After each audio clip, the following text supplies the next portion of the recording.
में हम डील करेंगे नंबर्स को, वो नंबर जो बहुत ही लार्ज होते हैं या बहुत ही स्मॉल होते हैं। यानी कि हम बात करने जा रहे हैं साइंटिफिक नोटेशन की। तो हमारा जो टॉपिक है, पुटिंग numbers in perspective,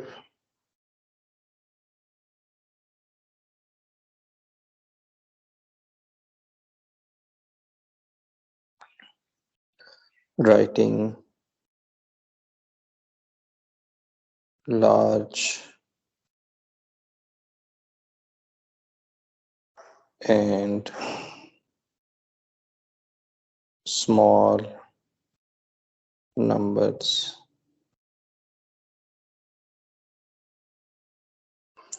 तो बाज़ औक़ात नंबर्स बहुत बड़े होते हैं और बाज़ औक़ात बहुत छोटे होते हैं। इन सब को हम साइंटिफिक नोटेशन में लिख रहे होते हैं। इसको एग्जांपल के ज़रिए हम समझते हैं। मिसाल के तौर पे अगर एक नंबर हो, एग्जांपल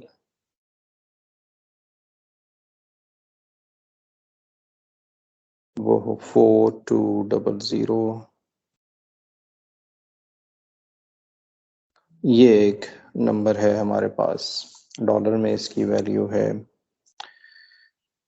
तो इसको अगर हम लिखेंगे तो वो कुछ ऐसे लिख रहे होंगे।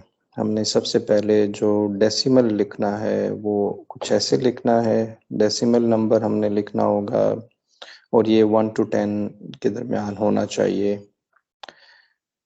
फिर आपने देखना है कि कितने हमारे पास नंबर्स हैं, कितना फॉर एग्जांपल कितने डेसिमल डिजिट्स आ रहे हैं पॉइंट्स के दरमियान। अभी पॉइंट यहाँ लगा हुआ है, इसको मैं यहाँ पर लिख लेता हूँ, यानी अभी ये यहाँ पर है।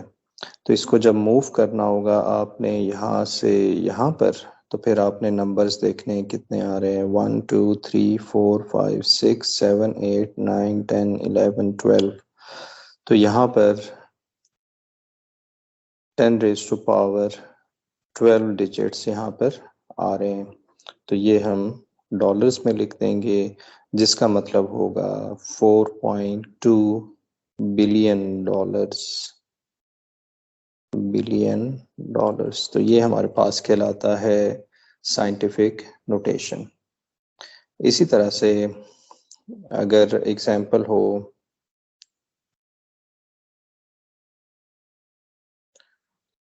जैसा कि आप एटॉमिक लेवल पे जाएं तो जो हाइड्रोजन न्यूक्लियस है उसका डायामीटर होता है कुछ, ये वैल्यू होती है इसकी।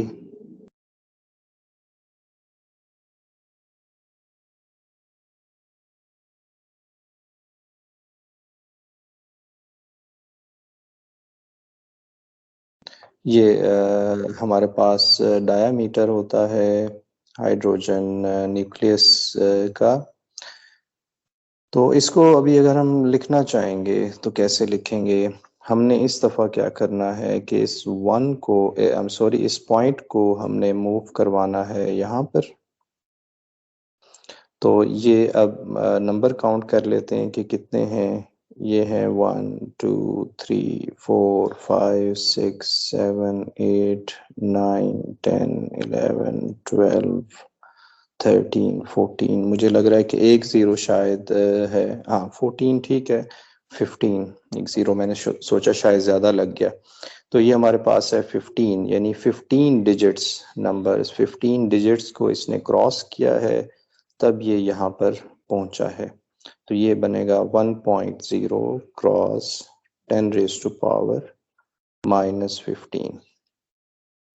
इसको आपने याद कैसे रखना होता है? आप देख रहे हैं कि जब आप इस डायरेक्शन में जा रहे हैं तो आम तौर पे ये पॉजिटिव डायरेक्शन होती है। अगर आप रियल नंबर की बात करें, इस डायरेक्शन में रियल नंबर पॉजिटिव आ रहे होते हैं, लेकिन साइंटिफिक नोटेशन के केस में हमने नेगेटिव लगाना होता है। जब पॉजिटिव जाएं तो नेगेटिव लगाना होता है। यहाँ पर भी ऐसा ही हुआ था कि जब आप नेगेटिव डायरेक्शन में जाते हैं तो हमने याद रखना है कि नेगेटिव डायरेक्शन में जाते हुए, लेकिन यहाँ पर जो हमने पावर लिखनी है 10 की पावर साइंटिफिक नोटेशन में, that will be positive. Negative side पे जाएं तो पॉजिटिव, पॉजिटिव साइड पे जाएं तो नेगेटिव। तो ये था साइंटिफिक नोटेशन। अब साइंटिफिक नोटेशन के कुछ एडवांटेज भी होते हैं। एक एग्जांपल से देखते हैं उसे।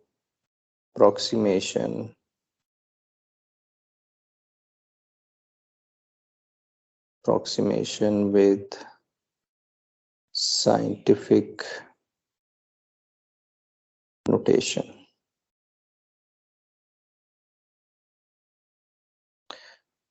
मिसाल के तौर पे दो नंबर आपने मल्टीप्लाई करने हो 5795, इसको मल्टीप्लाई करेंगे हम 326 से। अब अप्रोक्सीमेटली हम इसका आंसर लाना चाहते हैं, तो 5795 को हम लिख सकते हैं 6 क्रॉस 10 raised to power 3, और 326 को हम लिख सकते हैं 3 cross 10 raised to power 2।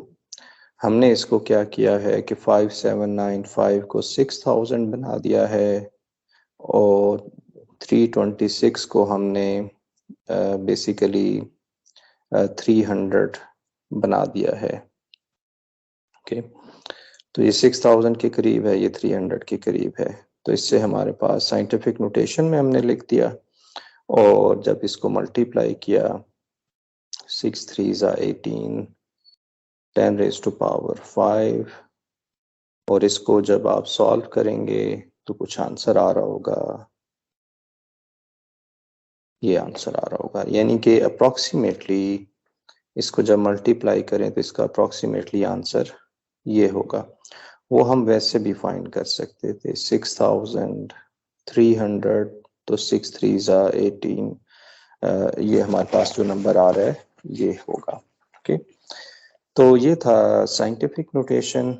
Next video में हम बात करेंगे ऑर्डर ऑफ मैग्नीट्यूड का जो कॉन्सेप्ट है उसे हम अंडरस्टैंड करेंगे। Thank you for watching.